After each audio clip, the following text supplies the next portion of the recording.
This is a new iPad. Probably a good portion of your life is on that iPad. Is the internet a net positive, in your opinion? I always joke around and say if I had the power to burn down the internet, I would.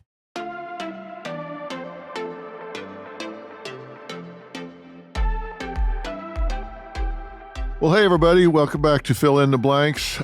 Very special guest today. You probably know him most recently from a Netflix special that we'll talk about here in a few minutes. I'm talking about James McGibney. He is the owner of the site bullyville.com. If you don't know that site, you need to find it, you need to follow, you need to track what he's doing. He is a cyber security expert who has made it his mission to use his skills to help people victimized by revenge porn, for one thing. He found out about a site that we're going to talk about here in a little bit that was something that I had a lot of passion about because of the way it victimized people that were so innocent and minding their own business. And the site was called Is Anyone Up? You may have seen the docuseries on Netflix. I think it was The Most Hated Man on the Internet, a guy by the name of Hunter Moore. James devised a plan to shut that all down, and we're going to talk about that and how he does what he does. We're going to talk about Bullyville. He now helps other victims in removing their stolen images from the internet and the dark web. So he knows a lot about things that most of us don't know about, need to know about. And he's going to tell us how to protect ourselves. He's going to tell us how we may be getting exploited when we don't even know it. It's all very important to protect ourselves and protect our children and to kind of see around corners about how we can be vulnerable socially and financially as well on the internet. So welcome, James. Thank you. Good to sit down and talk to you. Good to see you, yeah. Well, we've worked together on the show before where we had problems to solve in front of us, but we haven't had the opportunity to really have in-depth conversations about what you do and why you do it and how you got into it and all of that. So that's why I said I wanted to schedule something and sit down and talk about all of this. So you actually have a day job, right? Yeah, I'm the senior director of cybersecurity for a multi-billion-dollar company. Yeah. And my job is to make sure we don't get hacked. And I've been there for a decade. Listen, my listeners here are a very dedicated group of listeners, and they're very intelligent people. They're very curious people. They have a willingness to learn and apply things they learn. And I know that about them because I've been doing this for a lot of years. I know my core audience. And I want to start talking about some of this, assuming that I know about maybe average what people in my generation know about the internet. I've always said younger people have the knowledge about the internet. I've watched my grandkids, they zip around like crazy. I mean, they just go everywhere. They have the knowledge, but not the wisdom. I feel like I have the wisdom, but not the knowledge. And so I want to up the knowledge curve a little bit. When you say you've worked there for a decade, keeping them from getting hacked, let's define hacked. In cybersecurity, when you say hacked, what do you mean? Yeah, it's a good question. So basically, a hacker is trying to get into our secure environment, and they're trying to get into our networks, our servers, and our job is to keep them out, but they're coming in for a specific reason. And it's 9 out of 10 times it's financial. They want to hack your systems. They want to get into your environment. They want to learn your environment. And then they want to make that financial move to get money out of your account out onto the Bitcoin platform. You and I've worked with some of the average, everyday citizen who's not a multi-billion-dollar company, but yet they get hacked. I know this because I have friends where it's obvious someone has gotten into their contacts and they start sending messages that look like they're coming from my friend. Yeah, emails being spoofed. And they're coming to me, and I know they're not from them because as soon as I read, I think this is not his vernacular. This is not his syntax. I can tell from looking at it that this is not him, but it says it's coming from him. Right. What is the interest in getting into somebody's contacts? And is that how far they usually get? Yeah. So it all starts with the human element. That's hacking more than anything else. Is they target one person. So let's say that they target you and they hack your account, they hack your email account, and they look at your sent emails and they look at your address book and they export. They take your entire address book that you have in email and Outlook, for example. Right. And now they have all of your contacts. And then from there, they're going to start reaching out to every one of them saying that they're Dr. Phil. But for the average person, when they get that email, it's something like we saw earlier today on the show about, I need money right away. I'm in the hospital. I've been in an accident, whatever it may be.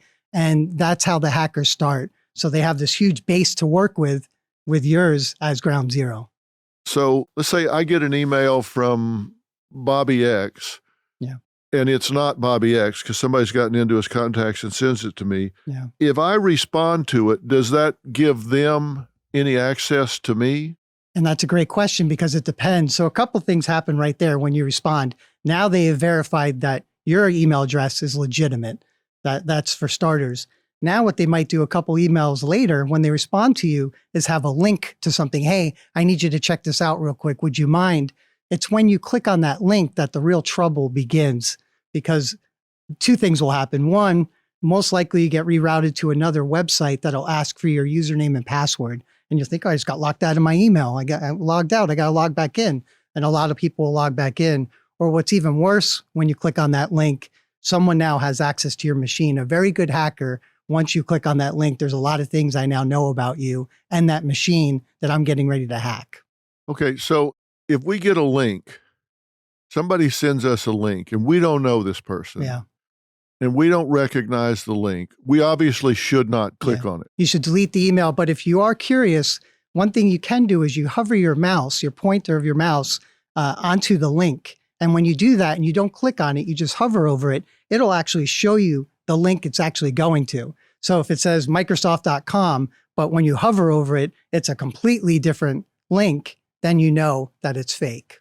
Okay, now if we get links and they say HTTP : and then there's an address, that's different from if it has an address that says HTTPS : Right.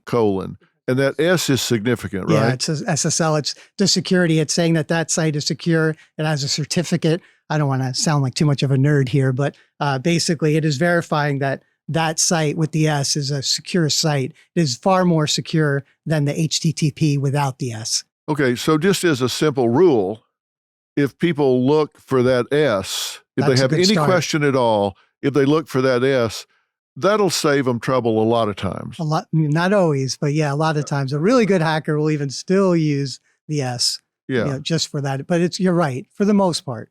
Yeah, that's not a get out of jail free card, Exactly. but that saves them trouble. Absolutely. Absolutely. Okay. Now, if somebody gets into somebody's contacts, how do they get in there?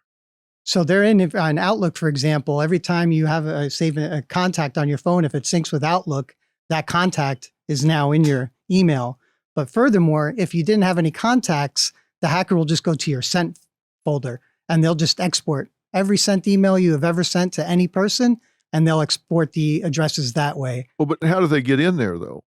It depends on how you were hacked. So if you clicked on that link that we mentioned earlier, if you click on that link, or if you put in your username and password after you clicked on that link, now someone has access to your account. So they can log into your account. And a lot of times, unless you have two-step authentication in place, I'll get to that in a minute, but unless you have two-step authentication in place, you wouldn't know that someone just logged into your account. There's no way you would know unless you looked at a log, for example, which most people wouldn't do. So a lot of this could be done, and you would have no idea that the hacker was even there in the first place. They're from a forensic digital footprint perspective, a good hacker won't leave one. Okay, so Bobby X is just sitting out there, and all of a sudden somebody's into his contacts. Yeah. My question is, how did they get there to begin with? How did they get into him? How did they get to Bobby? Yeah, was Yeah. it through somebody else? A lot of times it's hard to tell what the root cause, who was the first hack in that chain of hacks. a lot of times you never find out. The hacker will be the only one that knows who was first. So Bobby X could have been the first person that was hacked. He could have been the one that clicked on the link, or it could have been downstream. But somebody has to click on a link Somebody somewhere. got hacked somewhere. Someone put in their credentials where they shouldn't have put them in. Someone was absolutely hacked. But in order to be hacked, somebody has to enable the hacker. You're right. There's a human intervention that occurs for someone to be able to hack. In some instances, now there's the other side of the fence of a hacker will go on the dark web and they won't have to hack you at all. So, maybe your credentials were put out there from another Verizon or Microsoft. Something else was hacked that had your username and password. They go on the dark web, they see that username and password, and they assume that you use that password for all of your accounts. A lot of people do that. They use the same password for 20, 30 different accounts, their banking accounts, their email accounts, and the hacker knows that. So even if I don't have your bank or your email password, I might have it from your LinkedIn profile, for example. And I'll just assume that you use the same password and I'll try and get in that route. So people shouldn't use the same passwords. No.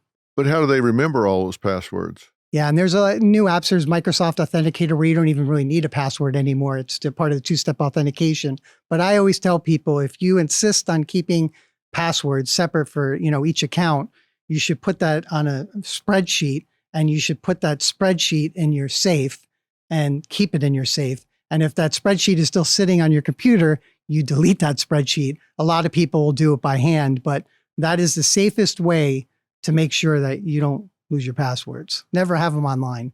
Well, that's not handy.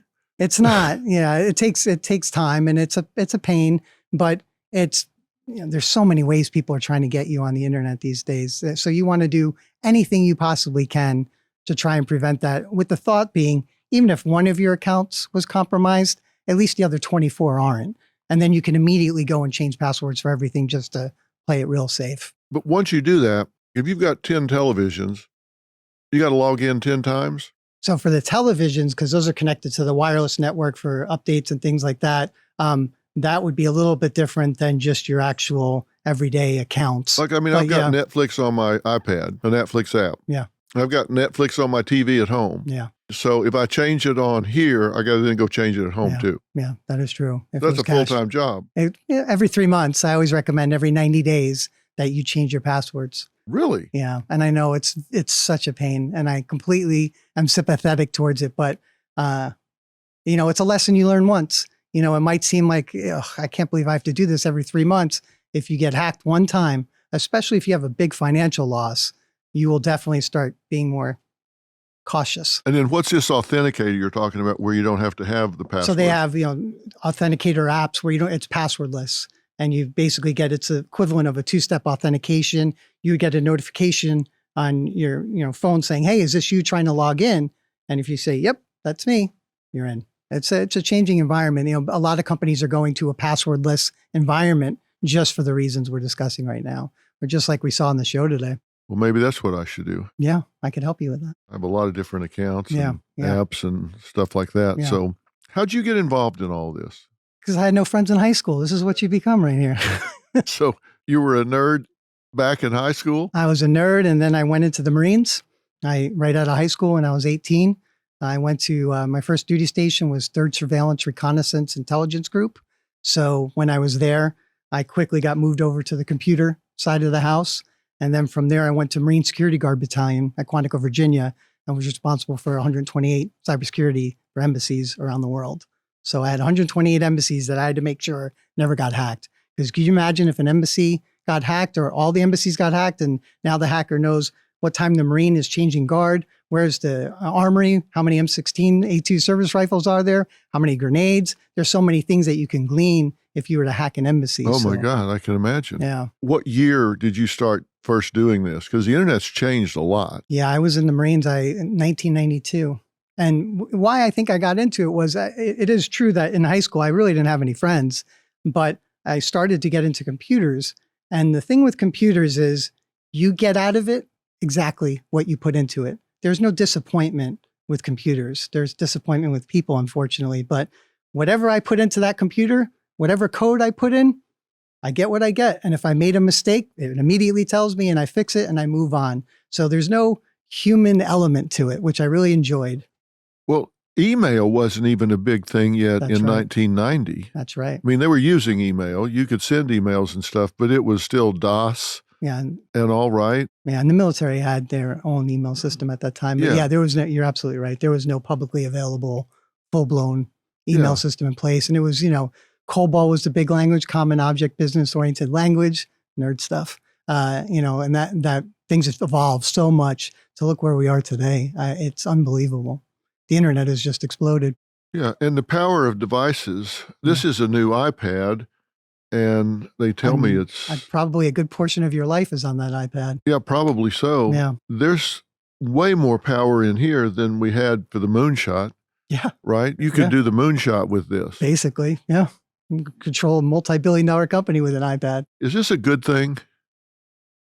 Is the internet a net positive, in your opinion? I always joke around and say if I had the power to burn down the internet, I would. I feel that but it's just, I'm extremely jaded because of the business that I'm in. My job revolves around bad guys all day, every day, and watching them use the internet for the worst possible purposes imaginable.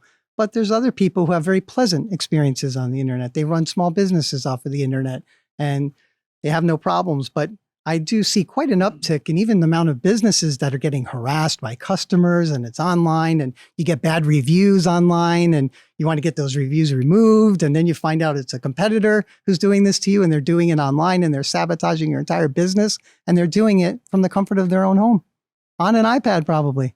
What do we do about that? Because, right now, being fairly high profile and knowing high profile people, I've seen people that'll go put hate messages on my social media platforms, and then I'll be talking to friends of mine that are also in the public eye. And there are times when we have seen that somebody will post exactly the same message, Cut and paste, on 10 of our emails, just seeing if anybody will take the bait. Yeah.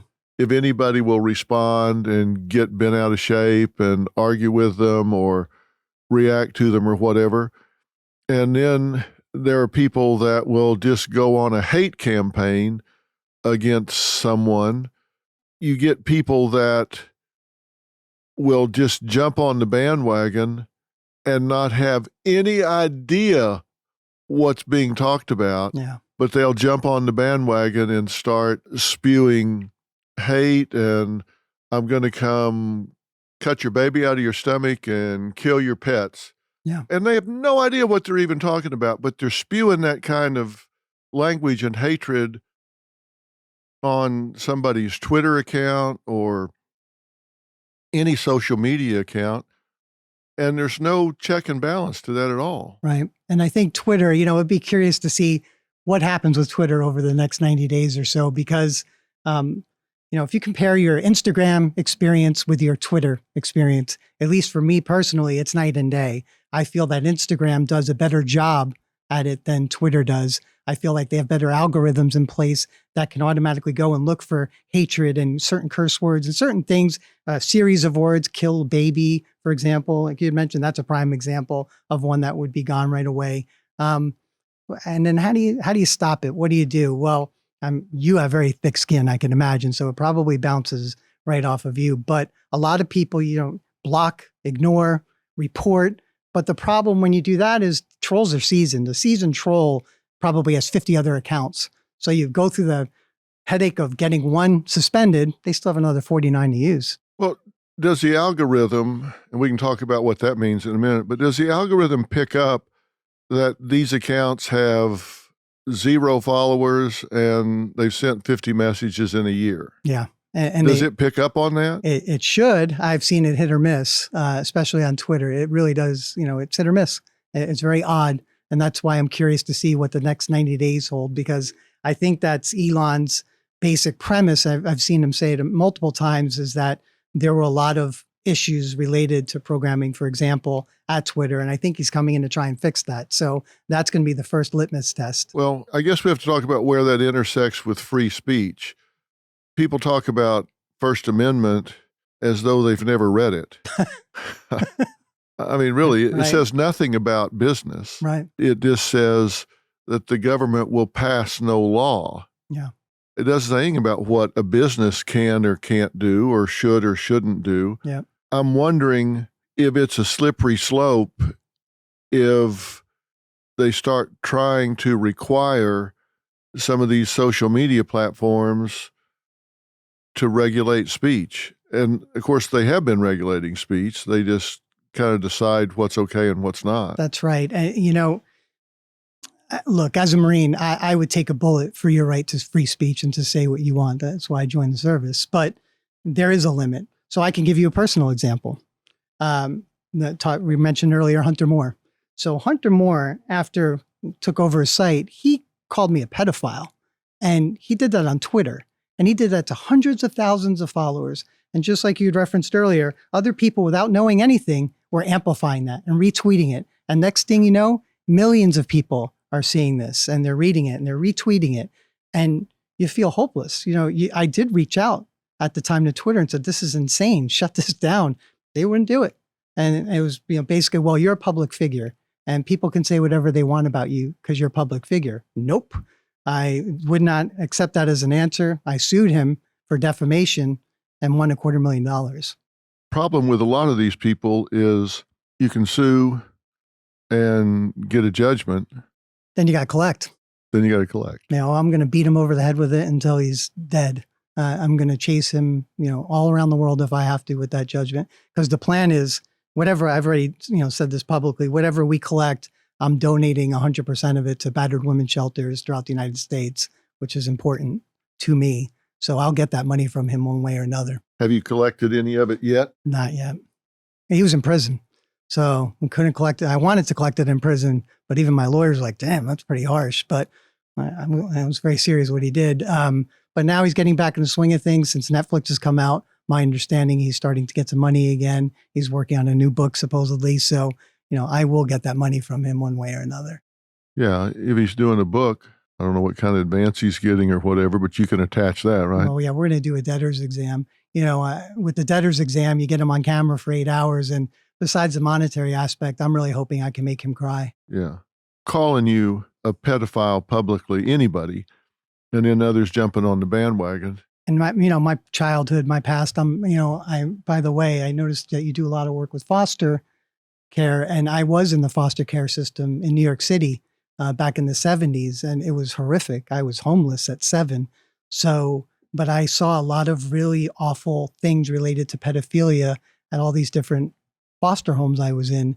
So for me, it was extremely personal. I think there's nothing worse that you can call someone than a pedophile. Yeah.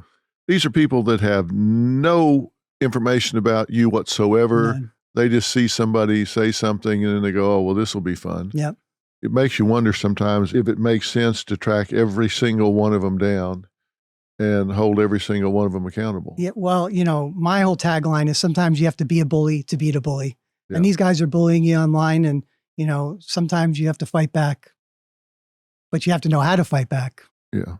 You got to know where they're vulnerable, what their currency is, Everyone's what matters got a to them. vulnerability. Everyone's got some kind of vulnerability. You just got to find it. Yeah. Now, for people that don't know, let's talk about this Hunter Moore situation for a minute. And I know you're probably tired of explaining that situation, but he contacted you actually to do security for him, correct? It was actually advertising. So he saw me, it was on Anderson Cooper at the time. He saw me on there and said, okay, let's see if we could do some advertising. And I had never even heard of his anyoneUp.com. So I'll never forget the day I went to the site. I couldn't believe it was legal. Right out of the gate, I'm seeing pictures. The very first picture I saw on that site was a girl who was definitely not 18, 17, or even 16. This was a very young girl. And then I kept scrolling down and I'd see other photos. But what really struck me more than the photo, which is horrific, was the comments underneath it. So he'd post the photo and then his followers would come in and post where she lived, where her parents worked, what her parents' social media accounts were. And their whole goal then was to stalk and harass the entire family. And they would take that photo. Maybe the dad and mom didn't even know that photo existed. And next thing you know, it's everywhere. It's on Facebook. It's everywhere you can imagine. And in a lot of instances, I know of one instance for sure where a girl committed suicide after being on that site. And I got mad. I was very angry when I saw it. And from that very moment, I was like, who the hell runs this site? How is this legal? Who runs it? Where is it located? And how quickly is it going to take me to get this down? And how am I going to do it? Am I going to legally go about it, or am I going to go about it a different way? And we now know that he had kind of a core group of followers. I'd never heard of it either until the miniseries or docuseries or whatever it was. I had never heard of it. And then, like you, when I saw the action of the followers in attacking family members, or if somebody tried to get the pictures down, they were just psychopathic in their attacks, threats, intimidation of these people. And when we talked earlier, is the internet a good thing or a bad thing? I don't know how those people are in the rest of their lives, because I'm a strong believer in this concept of the keyboard bully. Mm-hmm. I think people will say and do things anonymously on their keyboard that they would never say to someone in an elevator. That's right.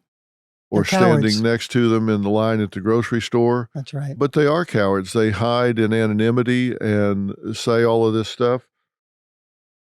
But there is a certain level of psychopathy for these people that have no empathy at all Right. for the targets. Right. You've got a young girl and her parents and grandparents and schoolmates and people that they humiliate her and embarrass her.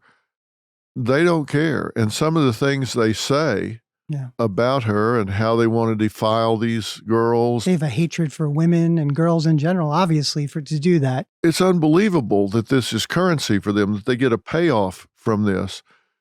Surely there are those people in the world without the internet, but I do think it brings that out. I think it brings out the worst in some people. Yeah, that's exactly right. Like you say, you encounter that every day a lot. And when you went after this site, talk about the process you went through to get that site down. Yeah. So the first thing we did was, let's see what's going on here. Let's see, and this happened 10 years ago from a statute of limitations standpoint. I think I'm safe here, but you have to look for vulnerabilities. Is there a way to take this site down one way or another? Could you DDoS this site and, just hit it with a ton of traffic and so much traffic, you flood it with so much, it just goes down, and you keep those lasers pointing, keep hitting it, and just keep it down forever. You look for ports that might be open, other ways that you can get in, get the fox in the hen house, for example. I won't disclose how I may or may not have allegedly got in there, but I can tell you that the thought after seeing what I saw, I look for certain keywords like suicide. How many people emailed Hunter Moore saying, or posted underneath? I saw victims on his site posting right underneath the photo, "Please take this down. I'm going to commit suicide." And he would write back, LOL. So you knew from that point on, this guy has no empathy. He does not care about anyone or anything. But as I was looking at it, I also saw, based off of his traffic, that he didn't have a lot of money. He was touting he was making $25,000 a month in revenue. I know for a fact that was false. So we said, okay, the first step here is let's offer this guy some money. Let's figure out what to pay this guy and see, if he'll take it, if he'll take the bait. But we also had a plan B just in case. The site. Yeah, just to buy the site, take it down. I knew he was desperate for money. You see him online. You'd see him on Twitter. He's doing cocaine off of a woman's backside. He's cocaine everywhere. That was the main thing with Hunter Moore, was cocaine. So that's not a cheap hobby. That's a very expensive habit from what I can tell. So he was running out of cash. So I said, okay, we're going to offer him some money. So we offered him like $12,500. And I said, I give you $12,500. I don't want the content of the site because there's pedophilic images on there. I'm not taking that over to Bullyville. But I want the domain because the domain was getting millions of hits a day. So that just shows you how messed up the internet can be. There were at least 2 million unique visitors going to ZennyOneUp every single day to look at fresh content of girls and guys being humiliated online with completely naked images. We make him the offer. He mulls it through, and then he comes back and says, I'll sell it. So, okay. Now, our thought being, this guy's going to try and pull wool over our eyes. We're going to give him the money. We'll wire the money over. He'll give us the site, but then he's probably going to launch a new site with the exact same images that we said we weren't going to take. Sure enough, not even, a couple weeks later, he comes out on Twitter. He's on a cocaine-induced rampage. He's calling me a pedophile. He's threatening to rape my beautiful wife while my kids are watching, completely out of control, and goes off the deep end. And then simultaneously says he's going to launch another revenge porn site 10 times worse than his ZennyOneUp. He was going to launch his ZennyOneUp2.com with the same images. So at this time, I reached out. I have some friends in the hacking group Anonymous, who I'm very close with, who I've worked on other ops with. And we devised Plan B to make sure that that site never went live and that those images were completely and permanently destroyed. So he thought he kept the content, but if he went to access the content, he would not have been able to. He initially had the content at his disposal and was getting ready to launch that site, and he was hacked. And the site was hacked, and the images were located. They were deleted. He had a backup drive, allegedly, hooked to the server, and that backup drive also had those images. That backup drive was also wiped. And then the site was rerouted, and to this day, it points to my site. Yeah. Hypothetically, whoever did that shut him off from those images. They were no longer available to him. At that point, he is out of business. He's done. He has no library. That's exactly right. His content's gone. When in that process was it determined that he was, in fact, hacking those images instead of getting revenge porn from ex-boyfriends? Yeah. So what was discovered via email, there was another person who was a hacker who then reached out to Hunter and said, listen, I have all these images for you. Pay me a price and I'll give them to you. And that's exactly what Hunter did, because what started to happen with Hunter's site was people were getting disgusted by it. And, there were a lot of people coming at him from a lot of different angles. So he was not getting the same content he was used to getting. There weren't as many uploads, but he still needed content from somewhere to keep people coming back to the site. And this hacker offered him that opportunity, and he took it. People were getting disgusted with him for what? The public in general was disgusted that he was able to run a site like this. That how is this legal to run a revenge porn site? And it wasn't even that. It was more so about how is he getting all this media attention? He's on Anderson Cooper. He's on all these daytime talk shows discussing this revenge porn site, which ironically, by going on these talk shows, was driving 10 times the amount of traffic to it. That's the thing. I had never heard of it until the Netflix thing. People had never heard of it till he starts getting called out in the media. That's right. But that's his best advertising. It's the Barbara Streisand effect, isn't it? Yeah. I mean, just pew. Yeah, it just goes crazy. Yeah. All right. So at that point, they get investigated and find out these aren't revenge porn images. These are stolen images. These are hacked images, private images. Yeah, private images that people have hacked and he's putting up. And that is against the law. Yeah. And that's, the FBI was involved in that point. I know the FBI in LA, I know it was the FBI in Washington, D.C., the cyber crimes unit who I'd been talking to. So they were fully aware of what was going on, but they were also doing it in. And how long did he stay in prison? So he only got 2.5 years. And the interesting thing was from the time we ended up shutting the site down, it was years before the FBI and, the case went to court. So, a lot of people said, well, the site was going to get shut down soon anyways with the FBI intervention. Not true. It was 2 years almost from the time we shut it down to where he went to prison. Things have changed now. For that same crime that he did, we probably get a decade at a minimum. When was the site last up? It was in April of 2012. And I know this because Vice did a short documentary about this whole thing. And it was a 10-year anniversary just this past April. So 10 years ago, we shut the site down. It's been a decade. So look how far things have come in a decade. Yeah. Are people still doing that kind of thing today? We don't want to name them and give them I any won't name them attention, here, but are there other sites? And a lot of them live on the dark web. And for audience members who aren't aware what the dark web is, the dark web is a very small sliver of the actual internet. Let's say about 5%, 5 to 7%. But it is the wild, wild west. You know, you need a special browser just to get to the dark web, but you can get anything on the dark web. Look at companies like Silk Road that operated on the dark web. You could order drugs, have it delivered to your house via the dark web.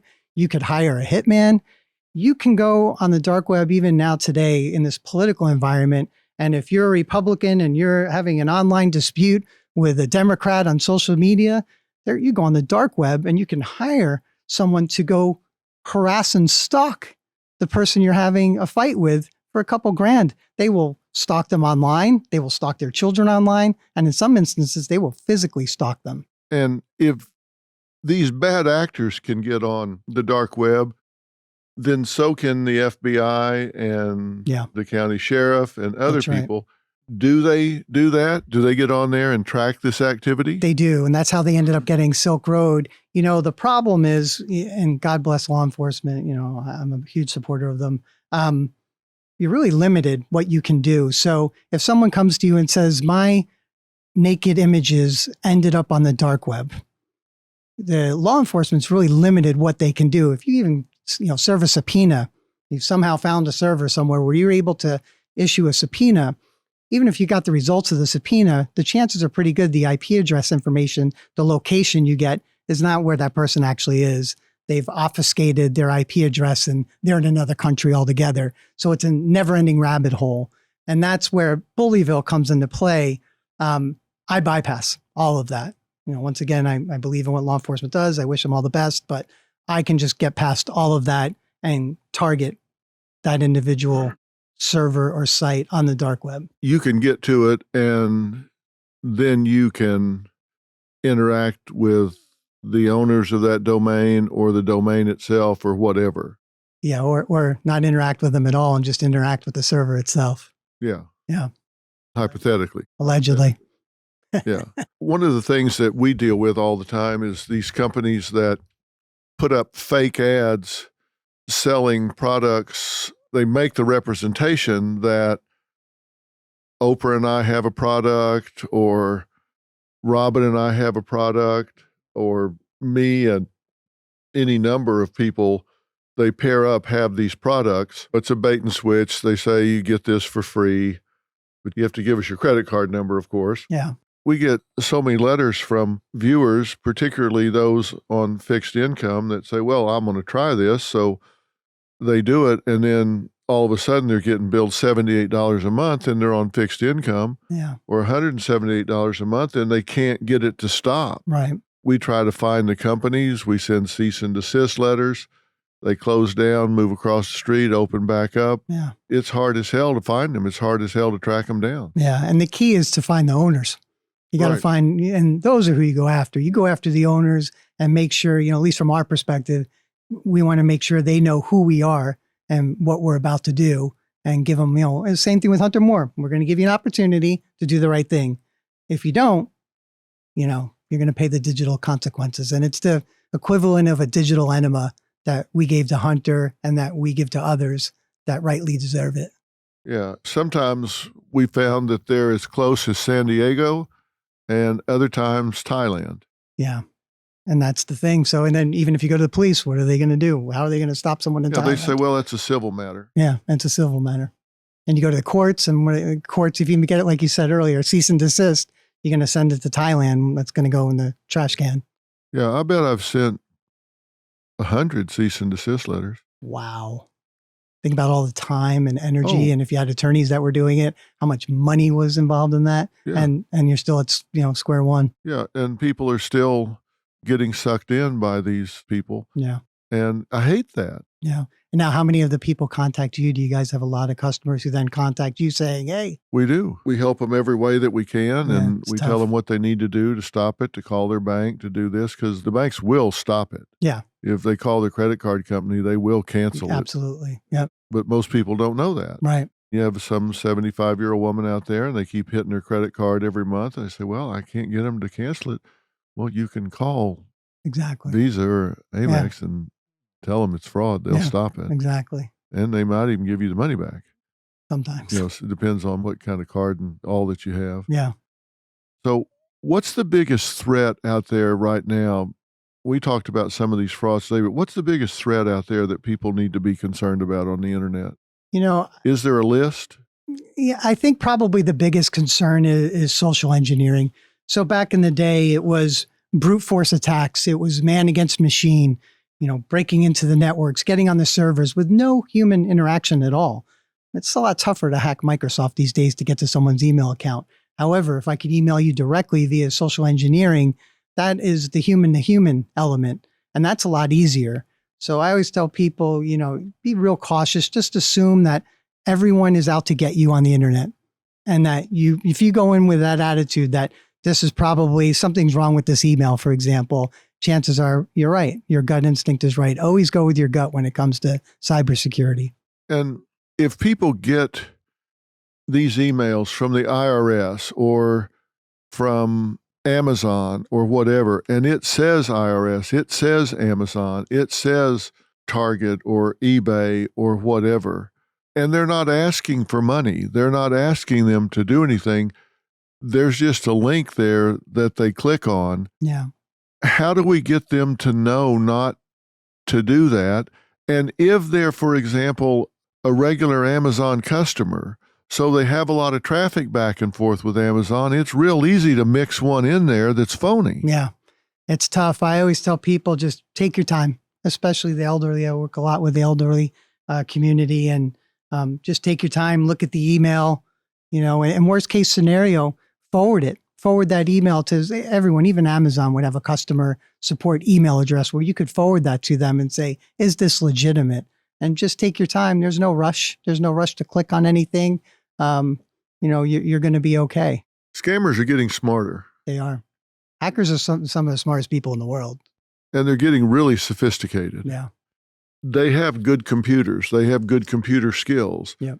And we're just normal consumers. There's a real mismatch here. Oh, it's not fair. It's definitely not fair at all. And that's why, I was looking at that stat earlier of over $1 billion of scams in 2022 from 60-year-olds and older. That's a staggering statistic if you think about that. All right. Now, can you remove your personal information from the internet? Somewhat. So there's a lot of aggregators of your information, where you live, your phone number, things like that, where one company feeds 30 other companies online with that information. You can contact, like Intellectus, for example. There's a number of them you can contact and tell them you want your information removed, and they'll remove it. So there are ways to do it. If it's on the dark web, no. Can't get it off. It's tough. I mean, we have ways, the average person, no. It would be very difficult to do because the problem is, credit reports are the biggest thing. Credit reports and credit card numbers are on the dark web more than anything else. To buy those two things, you're not getting that removed as the average consumer. And now the hacker has everything about you. So they can do a number of phishing, vishing, whatever it may, pre-texting, whatever it is. They have all that information about you. So when they call you and they say they're from the IRS and they tell you your social security number, you're most likely going to say, okay, well, this is a legitimate call. They have my social security number and they know the last 3 places I've lived. Little do they know that the hacker got that information off of the dark web. Isn't it safe to say that any legitimate company, whether it's Amazon, eBay, agency like IRS, the state government, the sheriff's office, whoever, no legitimate entity is going to call you requiring urgent information for you to release or pay cash in any way at any time that you don't have time to call the mothership and find out if it's right. No matter what they're threatening, Yep. we're coming to your house to arrest you Yeah. if you don't pay X within the next 30 minutes to an hour. Yeah. That's a risk you've got to be willing to take, That's a right? fear. Because that's just simply not going to happen. That's right. The IRS is a great example. They're going to send you a letter for sure. And in most instances, depending on what it is, it might be a certified letter, one you have to sign for. They're not just going to cold call you and say, you owe us $5,000 and you have a half hour to pay it, or you're going to go to jail. And once again, that's the issue when they focus on the elderly. They don't know of those scams. A lot of them don't know that these scams exist, and they've never even, received a phone call from the IRS before. So the fear, that's the thing with hackers. They want to instill fear and emotion. It's that emotion that they want to pull out of you, because when you're fearful, you're not always thinking straight. Yeah. But what we've got to say to people is these people can be sophisticated, but it takes your cooperation. Yeah. In most circumstances You for have them to get something. to you. Yeah, you're going to have to do something. You got to click on something. That's right. You've got to answer a question. You've That's got to right. do something. Yeah. And if it feels wrong, they need to hang up or hit delete. Yeah. Or find someone who's in cybersecurity. There's usually someone in the family or extended family who's in IT or even cybersecurity. And I always tell people, you always want to have one cybersecurity friend in your circle of trust, in your group. And that's who you want to go to. So if you're not sure, instead of reaching out to that company, reach out to someone who you know is in cybersecurity and have them take a quick look. There's something in America called due process. That's right. And nobody is going to come take your money, your property, or your freedom without due process. That's right. So anybody that's calling you on the phone and saying, you pay us X or we're going to do Y is absolutely untrue. Yeah. You are entitled to due process, and you don't have to take that bait. You don't have to do that. Yeah, that's right. I'm worried as we're coming into a dangerous period of time here. We're coming into the holiday season. We're coming into year end, and a lot of people are on calendar year for taxes and things of that nature. So we're coming into a real fertile time for these people to create urgency and push people to do something. Yeah. It's good that you're doing shows like this. You're getting the word out so people know, especially this time of year. You're doing it in November. So millions of people are now going to know, look, he makes a good point. I need to be more cautious online. And that's what I want them to hear is, look, if you don't believe what you and I are saying here, if your emotions are running rampant, all we're saying is make one extra phone call. That's right. Call that person in the family, call your son, call your brother, call the company, call the bank, call somebody and say, hey, I've got somebody telling me I have to pay money in the next hour or bad things are going to happen. Is that true? One phone call.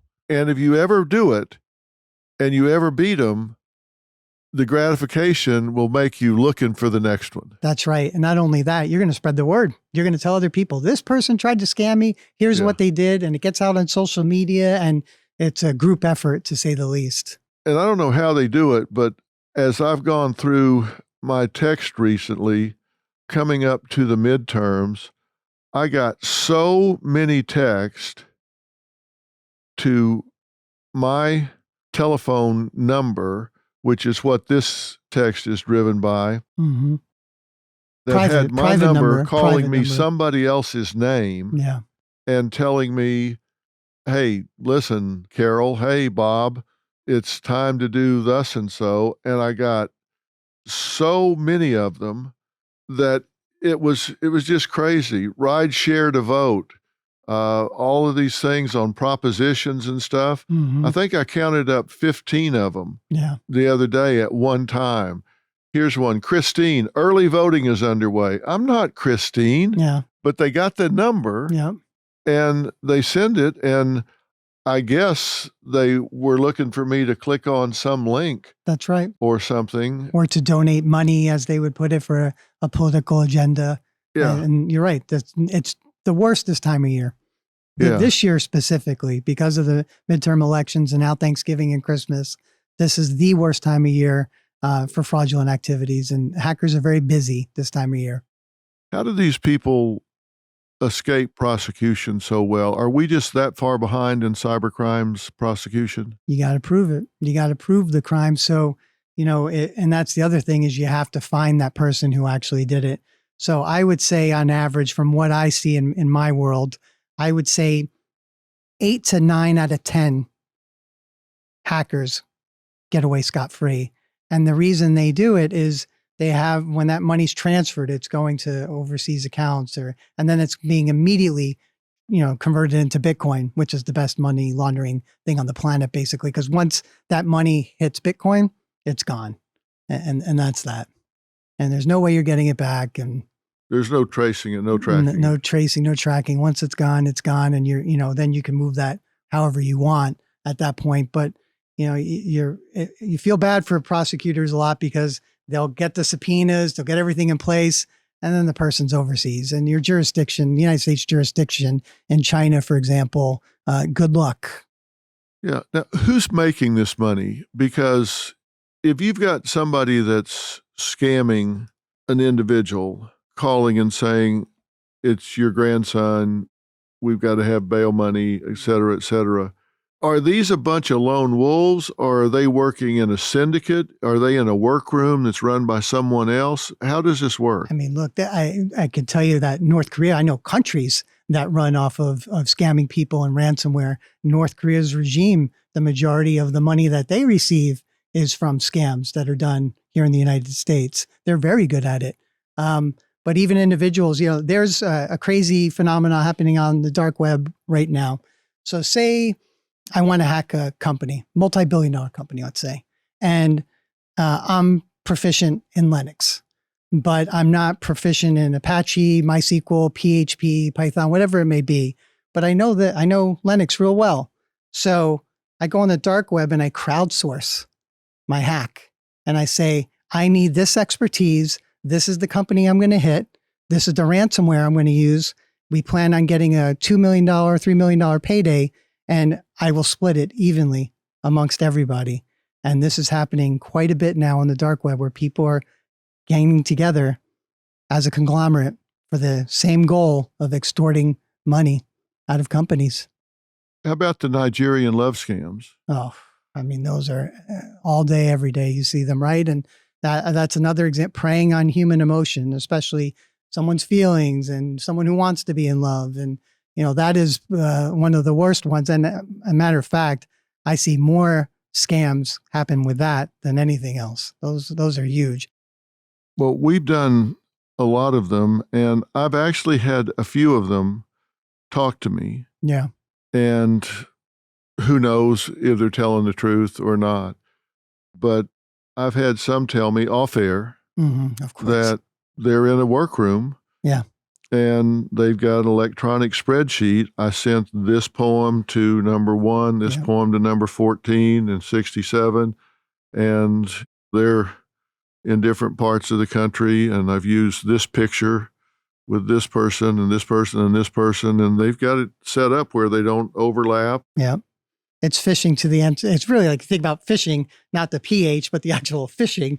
You have all your lines out there, and they have this spreadsheet, and they target 100 people simultaneously with the thoughts of, even if we get 2 or 3% of those people and we get $25,000 out of it for a day's work or a couple days work. So some of them drag on, but a very good scammer hacker should be in and out in no more than 2 weeks on any operation. Yeah. Like I say, I've had them in the hundreds of thousands of dollars. Yeah. It's money gone. You'll never see it again either. Some over $1 million. Yeah. But again, it's over a matter of a few months. And for the bigger ones, it takes time. And, sometimes it's interesting. I've seen one case, I'm thinking in particular, where the woman was doubtful. She was, this doesn't seem right. I'm not sure. She should have went with her gut, but her husband had passed away a decade earlier, and she wanted to, find love again. So your heart bleeds for those type of cases. And we see the same pattern. It's like, from the U.S., my wife has died. I Yep. have a daughter. I'm doing construction Mm-hmm. in a foreign country. I have to pay some fees before I can get out.